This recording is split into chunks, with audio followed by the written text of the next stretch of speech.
বন্ধুরা আজকের এই ভিডিওতে তোমাদেরকে দেখাবো কিভাবে যে কোনো মোবাইলের মডেল নাম্বার কি রয়েছে সেটা জানতে হয়। তো তার জন্য সর্বপ্রথম তোমাদের ফোনের যে সেটিংস অপশন রয়েছে এই সেটিংসের মধ্যে চলে যেতে হবে। সেটিংসে গেলেই কিন্তু তোমরা এরকম ইন্টারফেস পাবে। তো দেখো আমার প্রথমেই কিন্তু রয়েছে অ্যাবাউট ফোন নামে একটা অপশন, তোমাদের হয়তো একদম নিচের দিকে থাকতে পারে অ্যাবাউট ফোন।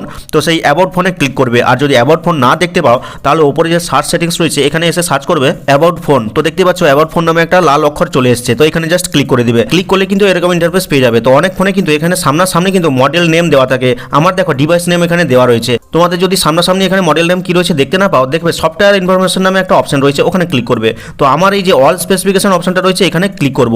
ক্লিক করলে কিন্তু দেখো এখানে ডিভাইস নেম কি রয়েছে, র্যাম কত রয়েছে সব কিছু দেখাচ্ছে। এবং দেখো একটা অপশন রয়েছে যেখানে মডেল লেখা রয়েছে, তো দেখতেই পাচ্ছ M2003J6CI, এটা হচ্ছে মডেল নেম। আর এইভাবে কিন্তু খুব সহজে যে কোনো ফোনের তুমি মডেল নাম্বার বের করে নিতে পারবে। তো ভিডিওটা ভালো লাগলে লাইক করে চ্যানেলটিকে সাবস্ক্রাইব করবে, কমেন্ট করে জানাবে কেমন লাগলো আজকের এই ভিডিওটা। তো দেখা হচ্ছে পরবর্তী কোনো এই ধরনের হেল্পফুল ভিডিওর সাথে।